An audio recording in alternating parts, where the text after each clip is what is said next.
Hola a todos, bienvenidos a esta sesión en la cual hablaremos acerca del tema privacidad de la información y servicios de la nube.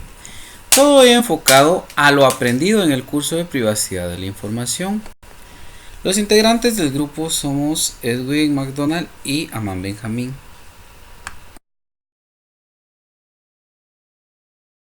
Ya entrando en contexto, vemos la definición de Alessandro Acosti, que habla acerca de la privacidad, donde se refiere a la privacidad como un bien preciado, que se ha ido diluyendo tras la llegada de la denominada Web 3.0, o nos referimos a la capacidad de interacción.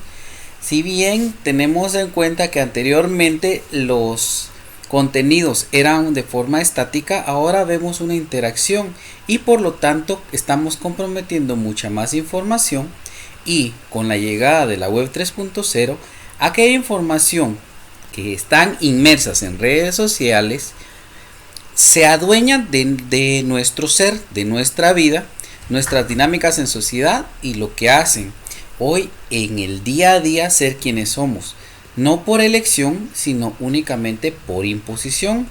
Es algo que tenemos que tomar en cuenta a la hora de estar hablando de privacidad. Pero, ¿por qué asegurar la información? Si estamos hablando acerca de interacción, realmente ¿por qué deberíamos de hacerlo? Definitivamente, por razones personales, algunas personas prefieren vivir en sociedad de forma anónima, sin que nada interfiera en sus asuntos. Otras no son reacias a dar a conocer sus detalles personales a cambio de poder acceder a información, bienes o servicios. Para la mayoría, la privacidad constituye un simple asunto de seguridad. Las personas muestran preferencia por acceder a servicios sin tener que llenar complicados formularios ni someterse a comprobaciones de referencia. Para ello pueden mostrarse de acuerdo en permitir que los sistemas de información rastreen sus movimientos y sus compras.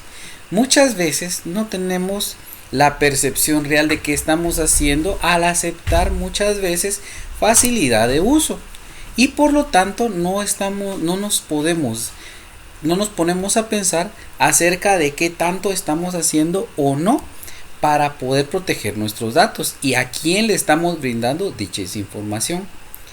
Asegurar la privacidad entonces es un aspecto de suma importancia en la actualidad, ya que existe una fuerte necesidad de garantizar que la información, tanto pública como privada de cada persona, se encuentre bien resguardada y no se utilice de mala forma. Por razones personales, algunas personas prefieren vivir en sociedad de forma anónima, sin que nada interfiera en sus asuntos.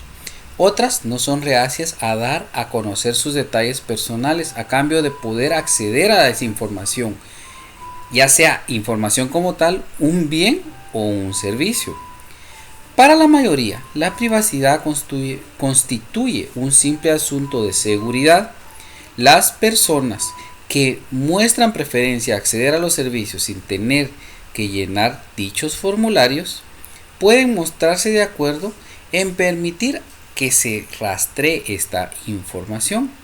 Nuevamente en la diapositiva podemos observar que las redes sociales acaparan mucha de nuestra información personal, información que puede estar involucrado en aspectos económicos, cosa que a nosotros nos perjudica porque estamos brindando información muy sensible que a la larga puede ser vulnerada o utilizada con nuestro mismo consentimiento en estas redes sociales. Seguridad versus privacidad. La seguridad como tal está íntimamente ligada a la privacidad, pero definitivamente un sistema de información que se vende como seguro jamás debería de revelar datos de manera inapropiada. Podemos observar en el gráfico que muestra una comunicación clásica entre un emisor y un receptor, donde pasa la información de manera encriptada y del otro lado el receptor tiene que desencriptar dicha información. Todo este proceso de cifrado de llave pública o llave privada, podemos nosotros ver algún tipo de seguridad, pero asimismo no se puede afirmar que la revelación de cualquier información sea un acto sin segundas intenciones. La información que se recopila al momento de acceder a dicha información o al adquirir algún bien o servicio es procesada siempre con un propósito determinado.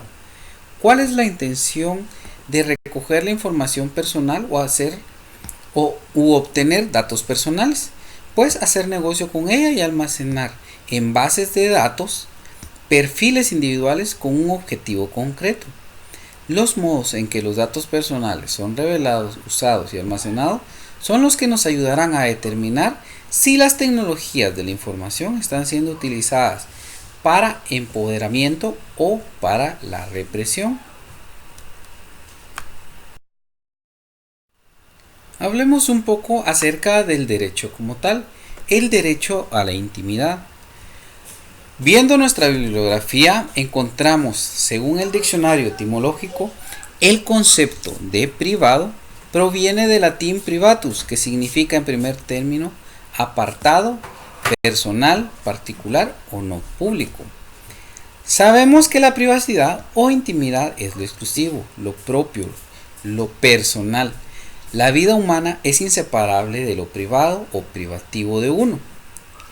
Milan Kundera, en su texto La insoportable levedad del ser, anota que la persona que pierde su intimidad lo pierde todo. Lo personal es lo que se conforma en lo íntimo de cada uno, constituye un aspecto medular y característico, es la base del derecho, es el primer paso del derecho de la propiedad. Cada persona tiene el derecho de resguardar y preservar su privacidad y decidir qué parte de su ser prefiere compartir con otras personas y cuál hace pública para conocimiento de todos los que se interesen por esta faceta de personalidad. El entrometimiento, la injerencia, el avasallamiento compulsivo de la privacidad lesiona gravemente el derecho de la persona. La primera vez que el tema se trató en profundidad fue en los años 1890, en su ensayo publicado por Samuel D. Warren y Louis Brandeis en la Harvard Law Review, titulado El derecho a la intimidad. En nuestros días, Santos y Fuentes publicó un artículo como título El derecho a la vida privada, donde explica que la intimidad es uno de los bienes principales de los que caracterizan a la persona y que el desenvolvimiento de la personalidad psicofísica solo es posible si el ser humano puede conservar un conjunto de aspectos, circunstancias y situaciones que preservan y se destinan por propia iniciativa a no ser comunicados al mundo exterior, puesto que va de suyo que pérdida de esa autodeterminación de mantener reservados tales asuntos, se degrada un aspecto central de la dignidad y se coloca al ser humano en un estado de dependencia o de indefensión. Hablando del tema central, nosotros nos enfocamos en servicios de la nube, definiendo como a nube como la gran red que se encuentra ahora y la tendencia de las nuevas tecnologías de la información, por ser información que está siendo accedida por millones y millones de usuarios. Estamos hablando de metodologías o técnicas que nos ayuden a nosotros a desarrollar sistemas seguros para que puedan ser utilizados y compartidos por medio de la nube. Cuando hablamos de la nube, hoy en día es imposible imaginar nuestras vidas digitales sin la nube, concepto que hace años atrás jamás hubiera sido posible siquiera imaginar, ya sea para poder acceder a nuestros archivos y documentos de forma fácil y rápida desde cualquier computadora sin importar en dónde estemos, o para respaldar simples archivos multimedia, fotografías o contenido de nuestro celular. Todos usamos el almacenamiento. Todo individuo puede optar por la cesión o la comercialización de sus datos personales en la nube. No obstante, esta debe ser una decisión fundada.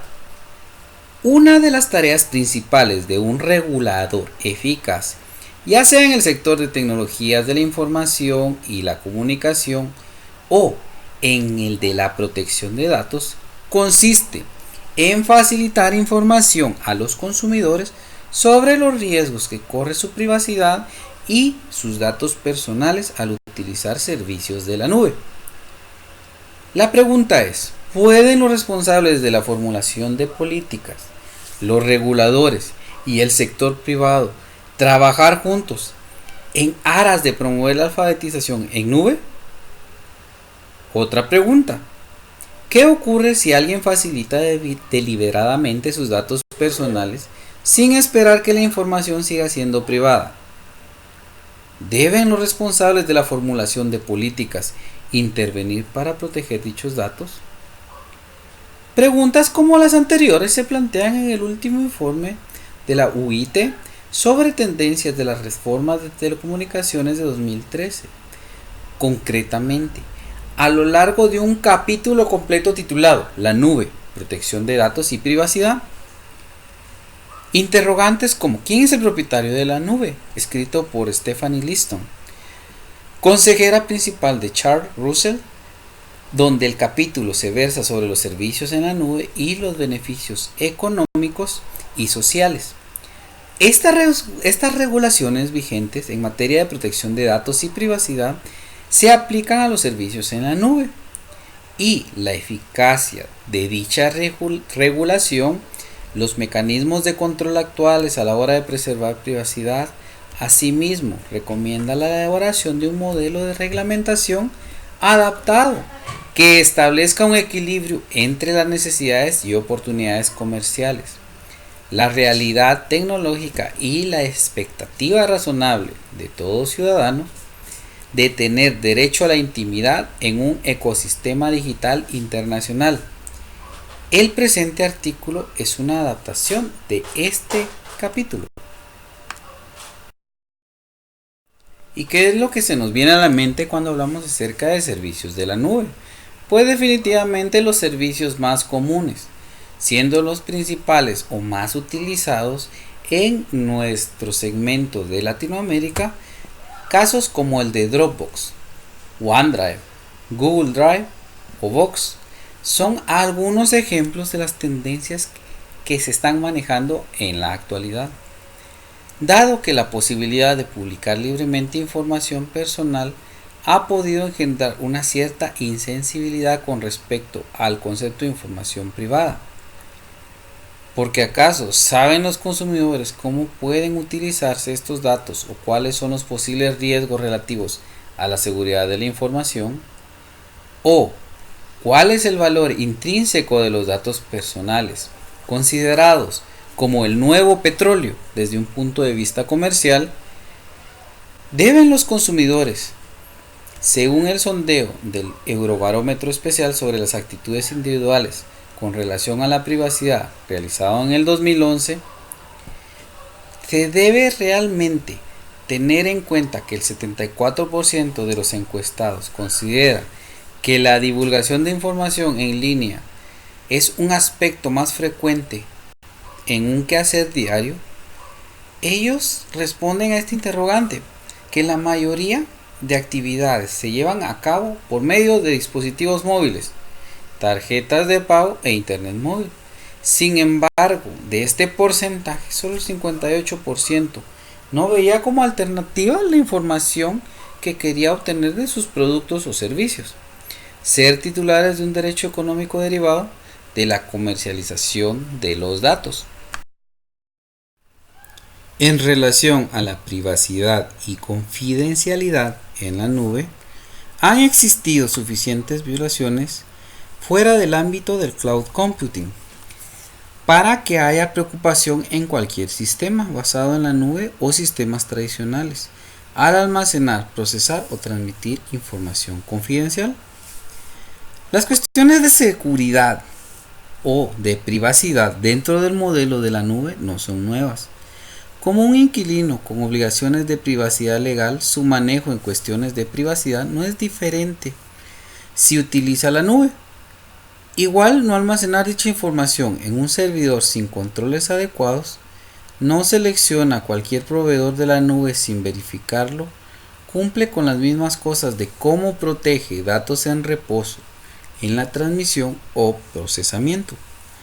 Sus políticas pueden excluir cualquier proveedor externo de administrar la información sensible para usted, incluyendo los proveedores de la nube, aunque puede haber una percepción de que la computadora en el escritorio es más segura que una nube pública. Probablemente, a menos que el usuario esté tomando precauciones técnicas a procedimientos extraños y comportamientos de forma no segura. Seguridad y gobernabilidad son dos cuestiones separadas. Como parte de esta diligencia, se debe comprender plenamente la gestión de privacidad del proveedor, así como las prácticas de seguridad y las directrices. ¿Qué leyes se aplican en la nube?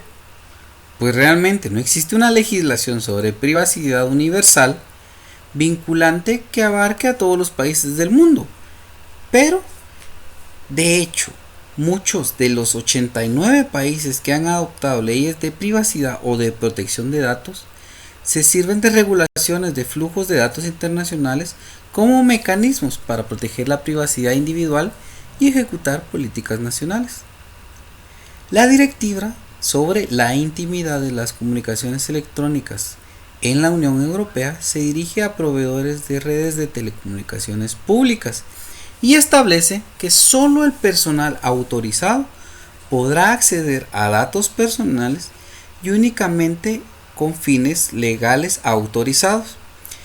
Es importante recalcar la parte legal del tema.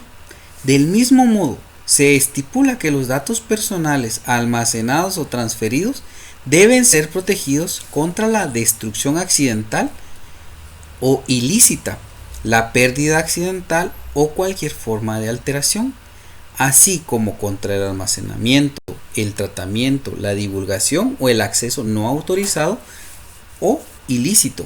Los datos personales se definen en términos generales como toda información relativa a una persona física identificada o identificable. Algunos ejemplos. Por ejemplo, el Reino Unido. Los tribunales han restringido la definición del concepto de datos personales, indicando que dichos datos deben ser fundamentalmente de carácter biográfico y han de centrarse en el individuo en cuestión en lugar de otra persona, transacción o evento. La Comisión Nacional de Informática y Libertades controla la aplicación de la enmendada Ley relativa a la informática, los ficheros y las libertades en Francia. En Alemania, los datos personales deben ser obtenidos directamente del interesado, a menos que la ley los requiera con fines comerciales genuinos o se precise un esfuerzo desproporcionado y no hay indicios que los intereses del titular puedan verse afectados. ¿Qué pasa en el caso de Estados Unidos? La legislación cambió drásticamente después de los ataques del 11 de septiembre, debido a que la aprobación de la Ley Patriota, en la cual permite el intercambio de los datos personales de todo individuo que sea sospechoso de participación en actividades de blanqueo de dinero o terrorismo. En consecuencia, la posibilidad de acceder y compartir información personal se ha ampliado considerablemente.